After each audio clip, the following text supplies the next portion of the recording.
secrets were buried. You can hear the echo on the ground. The land is tainted. There's something like over my shoulder. He was a tyrant who liked to kill people. Definitely there were people who died on this land. He was shot. I just see blood. He made a mistake when he faced the open fire. Bad things happened.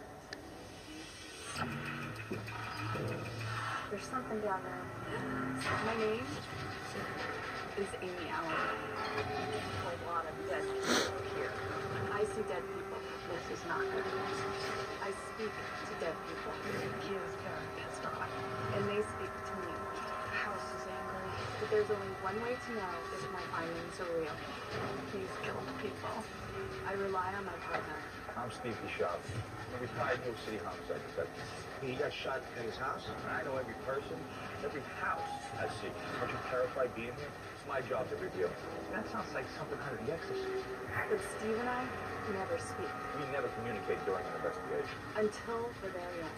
That When we uncover if it's safe for you to stay, collect some answers. or time to get out.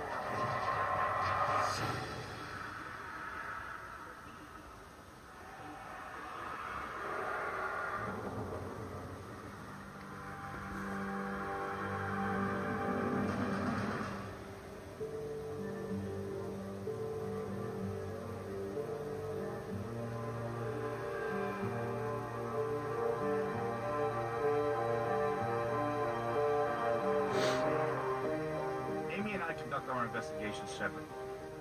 We'll never know each other's findings until the very end. It's my job to find out the history of each location, interview the witnesses, and see if there's any correlation to Amy's experiences. We're down in Cartersville, Georgia. I got contacted by a woman named Cynthia, who just this year moved into a dream house with her husband and her 3 boys. The problem is they're starting to see apparitions, they're hearing things, and there's stuff going missing in the house. The whole family's terrified. So I'm going over there to meet her now and see what I can find out about it.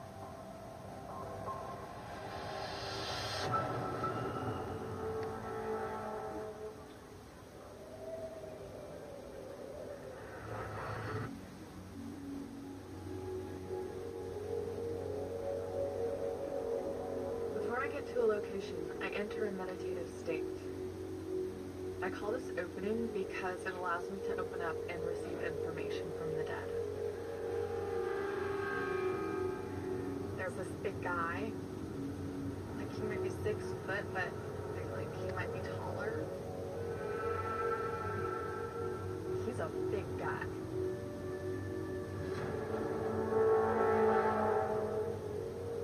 And he's standing by 2 graves. And then I could hear like screaming.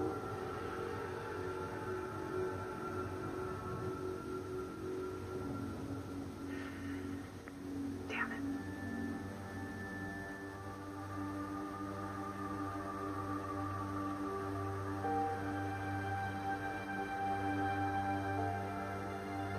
Before Amy enters a location, I go in and either cover or remove anything that can influence her findings. This house is filled with a lot of personal items, so it's important that I take my time to remove everything. Once I clear the house, Amy can begin her walk.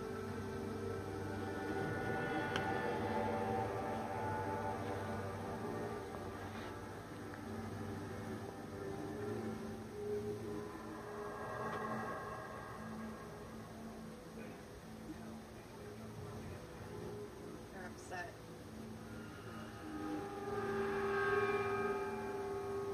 Who are they? The dead people. This is not good.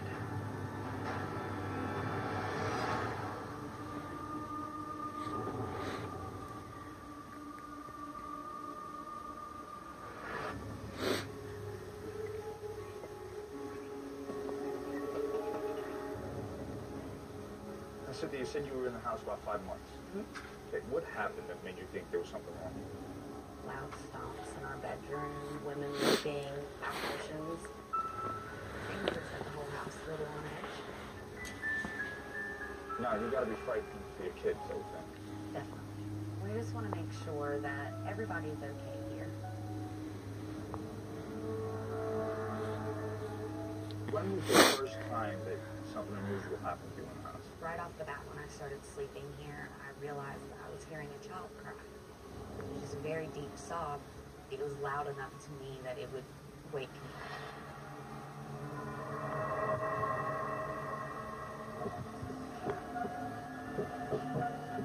They're young people. They're children. Seeing all these children, they're running and hiding, because they're afraid of something happening to them. They're running and hiding because they're afraid that they're going to get hurt.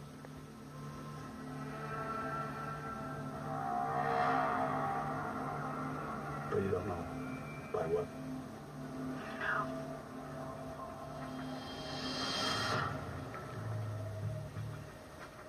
You explained on the phone about things missing in the house. Things that go missing are very frequently in the upstairs bedroom. My husband's things, he'll place them on his side of the bed and they'll magically be on my side of the bed in the morning. There's a person who's stealing things. He's still here.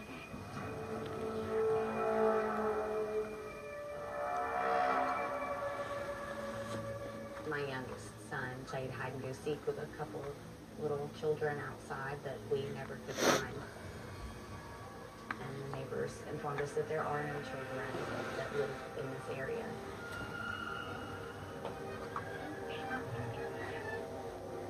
There's like running, children running, and children are running. They were kind of like devious. They would just play pranks and stuff, like, I think to get attention. For some reason, it makes them feel like they're alive.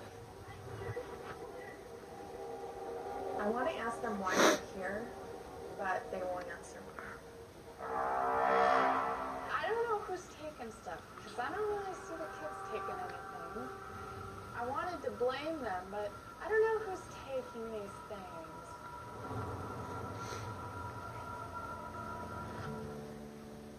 So what do you know about the house?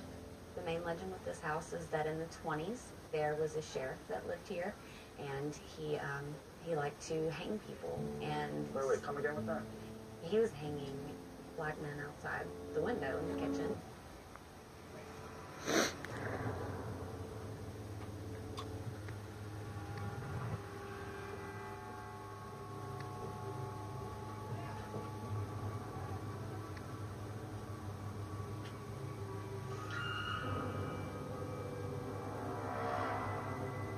Okay, so there's this man.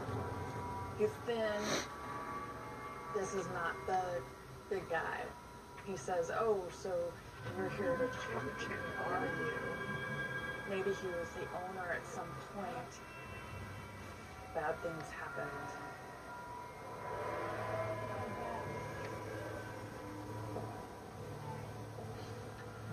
You all right?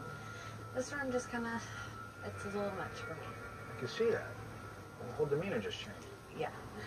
Take a deep breath. Relax. I'm here. I'll go in. All right, I'll go into the room.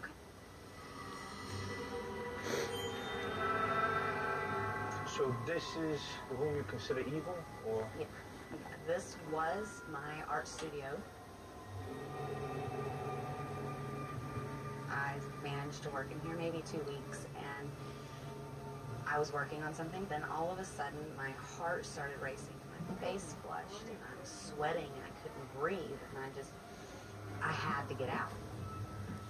There's something right over my shoulder just saying, get out of here, you're in my way, you're in my space, this is mine, and you need to go somewhere else.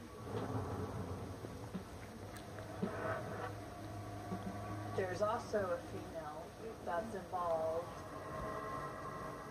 Her head was messed up. And maybe she had depression. She would go outside in the garden and cry all the time, crying. You had mentioned something about the top of the staircase. Almost everyone has encountered just feeling like there was someone there with you on the staircase, and your hair on your arms will stand up as a woman presence, like a sad feeling. She wanted to get out of the situation that she was in. I'm hearing. I'm hearing. What are you hearing? What are you hearing? Murder.